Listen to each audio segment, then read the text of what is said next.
Okay, let's gear into something that feels like one of the biggest mysteries out there when it comes to health and weight. Metabolism. Maybe you felt like yours is, I don't know, slow or even broken, kind of standing between you and your goals. Yeah, that feeling is incredibly common. Metabolism gets blamed for a lot, doesn't it? But Mhm. the reality, as our sources lay out as well, is far more nuanced and actually more empowering than just having a good or bad metabolic rate. Exactly. So our mission today, pulling from, a stack of articles, research insights, practical guides you've shared, it's really to cut through that mystery. We're going to unpack what metabolism actually is, why managing your weight effectively is, well, crucial for your health, and look at some key ways to understand your body beyond just the number on the scale, Uh, and then explore real science-backed strategies for optimizing how your body burns energy. think of it like understanding your body's engine and its fuel system. Yeah. We want to give you the insights so you feel truly informed and, capable of working with your body, not fighting against it. Right. So let's start at the beginning then. When people talk about metabolism, what are we really talking about? Well, at its core, metabolism is the sum total of basically every chemical process happening inside your body just to keep you alive. It's how your body converts the food and drink you consume into energy. Simple as that, almost. Okay. And that energy is then used for everything.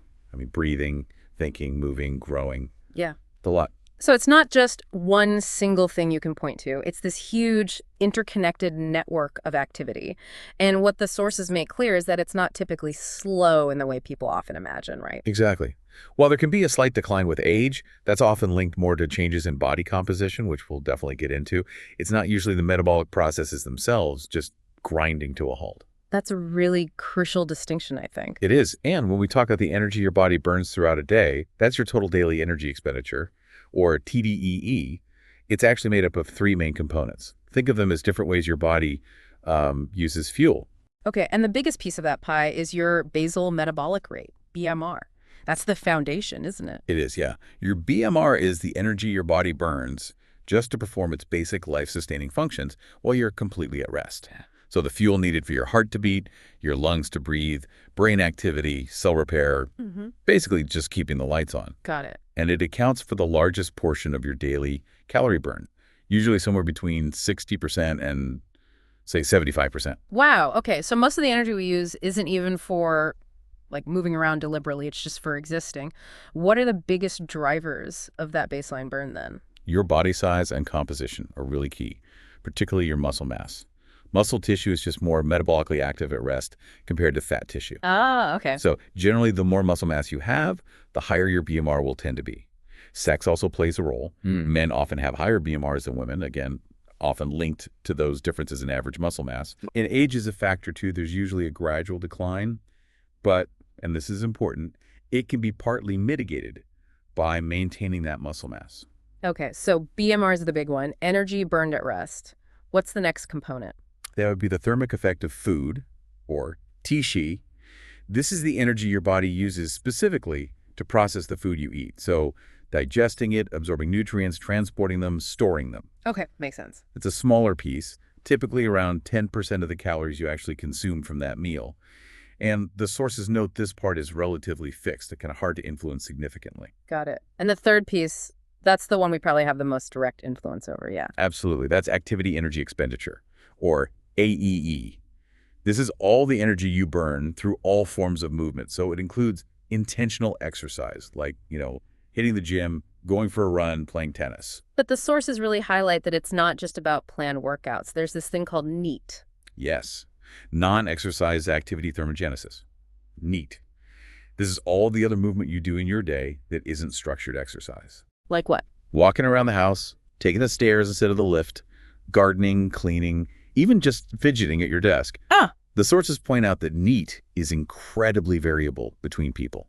It can burn a really significant amount of calories daily, maybe 100, maybe up to 800 kilocalories, or even more, depending on your habits. wow, 800. That's huge. It can be. It's a major, often really underestimated piece of the whole energy expenditure puzzle. So understanding metabolism means looking at how your body uses energy across BMR, TAF, and this AEE, including NEAT.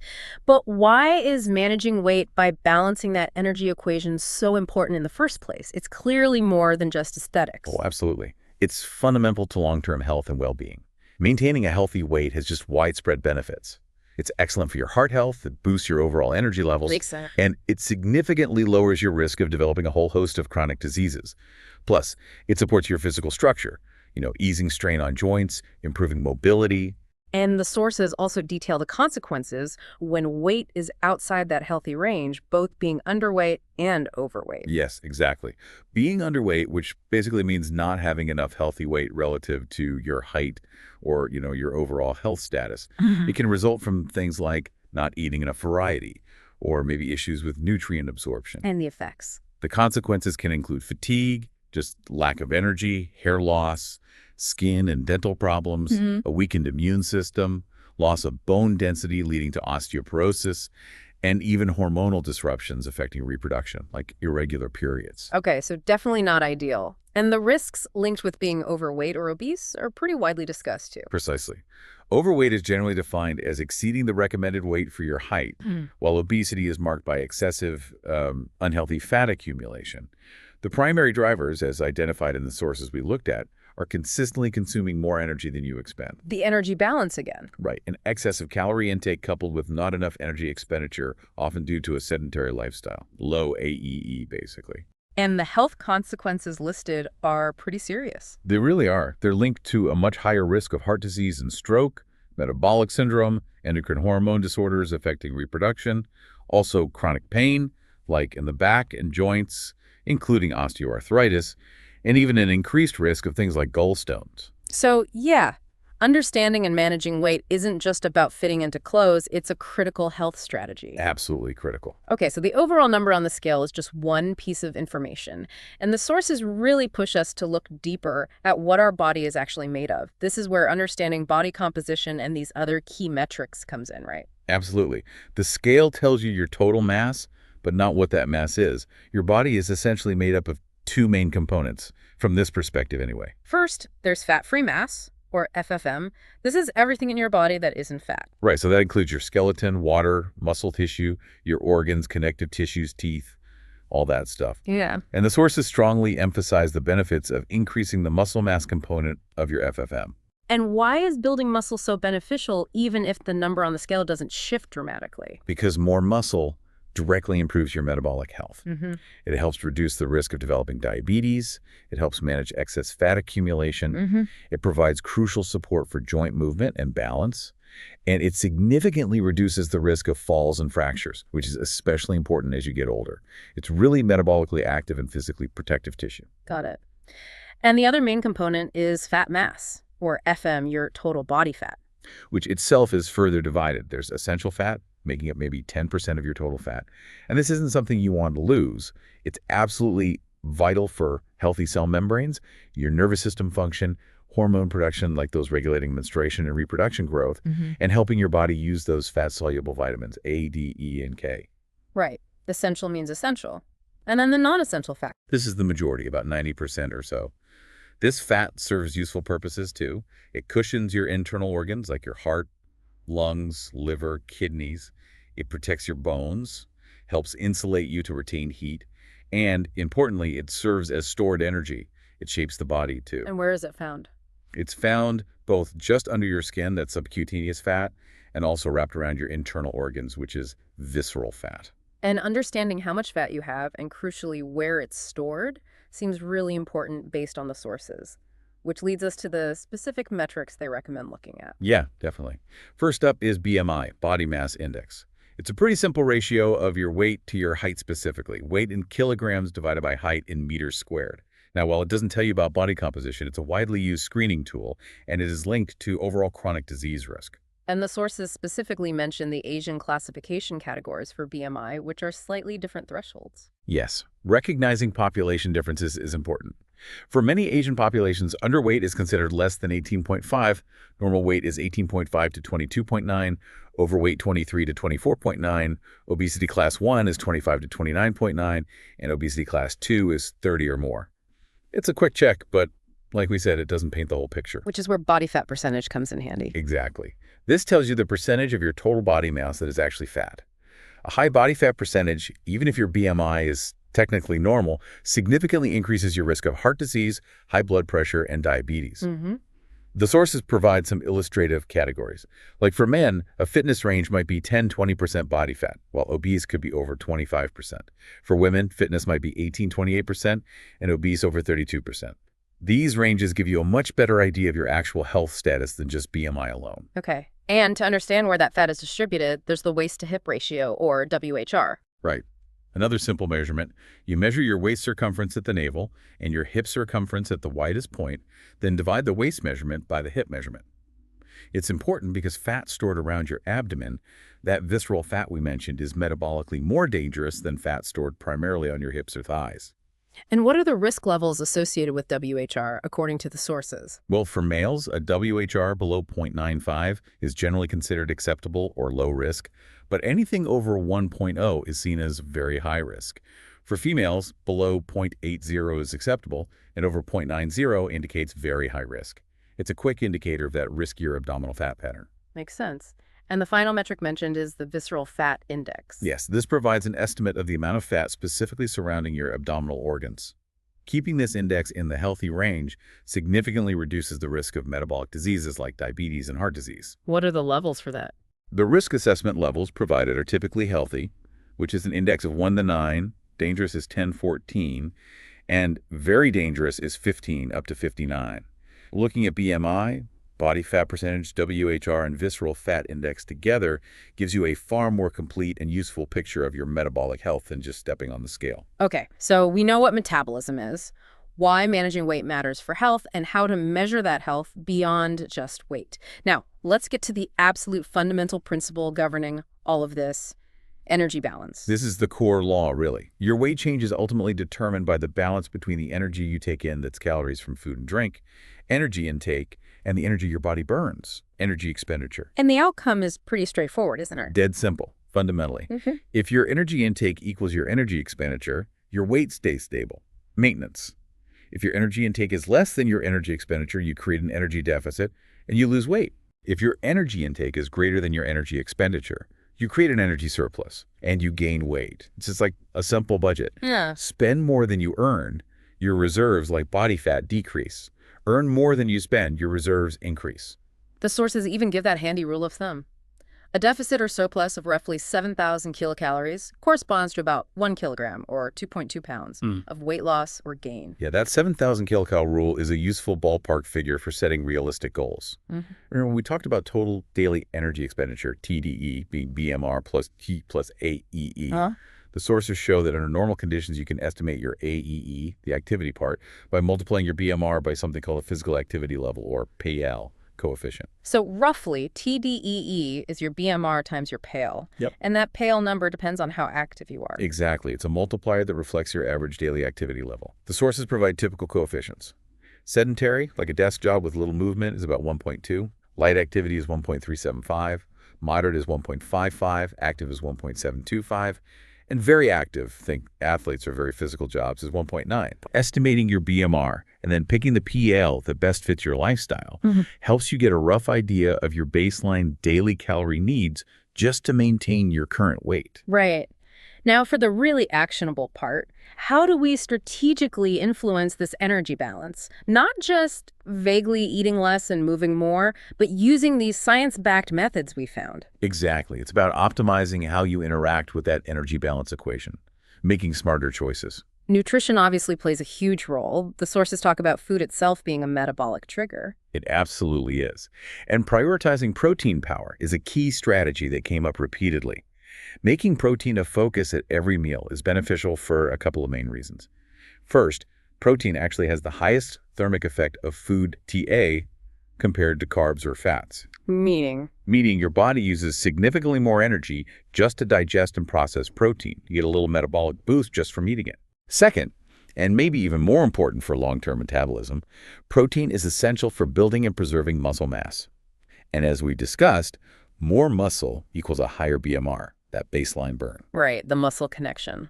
The recommended macronutrient range is typically somewhere between 10% and 35% of your total daily intake coming from protein. Okay, what about hydration? Seems basic, but is it important for metabolism?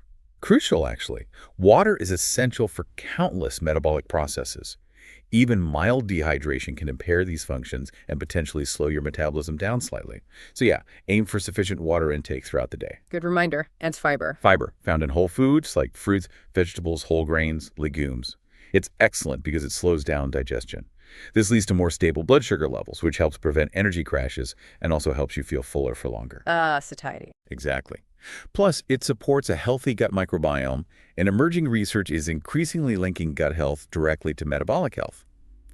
The sources suggest general macronutrient ranges of about 45–65% for carbs, focusing on complex ones, and 20–35% for healthy fats. Any small dietary things that might give a little boost, spices or anything? Well, the sources do mention that certain spices, like those containing capsaicin, which is found in chili peppers and also ginger, may offer a small temporary increase in metabolic rate. They're certainly not magic bullets, but hey, they can be a nice flavorful addition to meals. Okay. Moving beyond the plate, exercise is obviously fundamental for optimizing energy burn, and the sources were quite specific about the type of exercise that's most effective. Yes, definitely. Strength training is often called the #1 metabolism booster, and for very good reason. Building muscle, as we keep saying, directly increases your BMR because muscle tissue burns more calories at rest than fat does. More muscle, higher resting energy burn. Makes sense. The general recommendation is to train all your major muscle groups at least twice a week. And that NEAT we talked about earlier, the non-exercise movement. Don't underestimate it. Yeah. Seriously. Those small, consistent movements add up significantly over the course of a day or a week. Finding ways to consciously increase your NEAT, maybe parking farther away, always taking the stairs, standing up more often, incorporating short walking breaks, all of that can contribute hundreds of extra calories burned daily without formal exercise. Right. Now, when you add structured exercise, especially high-intensity activities, things like HIIT, high-intensity interval training, and heavy resistance training, the sources point to a specific phenomenon called EPOC. Yes, EPOC, excess post-exercise oxygen consumption. Think of it like this. When you work out really intensely, you push your body hard and create an oxygen debt. After you stop exercising, your body needs extra oxygen for a while to recover and return to its normal resting state. Okay. This elevated oxygen consumption after the workout is finished, that's the afterburn, and it means you continue to burn calories at a higher rate for a period, even after you've stopped moving. So what's the body actually doing during this afterburn period that requires extra oxygen? It's using that extra oxygen to do several things. Replenish the energy stores like ATP that were used up during the intense anaerobic work, clear out metabolic byproducts like lactate, restore oxygen levels in the blood and muscles, also repair muscle tissue that was stressed during the workout, and bring your core body temperature back down to normal. All these recovery processes require energy. And burning more oxygen means burning more calories, right? Correct. The basic conversion is that for every liter of oxygen your body consumes, it burns roughly 5 kilocalories. So the greater the oxygen demand, both during the exercise and, importantly, in that recovery period after the exercise, the more total calories you burn overall from that session. And the key driver for a really significant EPOC effect, it isn't just how long you work out, but the intensity. That's a critical insight from the research highlighted in the sources, yes. High-intensity work forces your body to rely more on anaerobic energy systems during the activity itself. Recovering from that anaerobic effort requires a much greater post-exercise oxygen demand, and that leads to a larger, longer-lasting EPOC effect. So intensity matters more than duration for the afterburn. For the afterburn specifically, yes. Research suggests resistance training, especially heavy lifting, can generate a greater EPOC than, say, steady-state cardio of the same duration. And HIIT, with its bursts of very high effort, is particularly effective at stimulating this extended afterburn. It can potentially add an extra 6% to 15% to the total energy cost of the workout itself, burned after you've finished. Wow, that really adds value to pushing yourself in those harder workouts. The sources even give some example calorie burn rates, just for illustration, for different activities, based on a 50-kilogram person exercising for 30 minutes, just to give a rough comparison. Yeah, they're just examples, but helpful, like gentle walking at about 5.6 kilometers might burn around 108 kilograms at 30 minutes. Contrast that with, say, jumping rope at a brisk pace, 120 skips per minute, which could burn closer to 295 kilocalories at the same time. Big difference, yeah.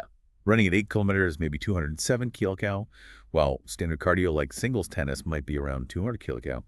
Again, just illustrations to show how different activities contribute differently to that AEE component of your daily energy expenditure. Okay.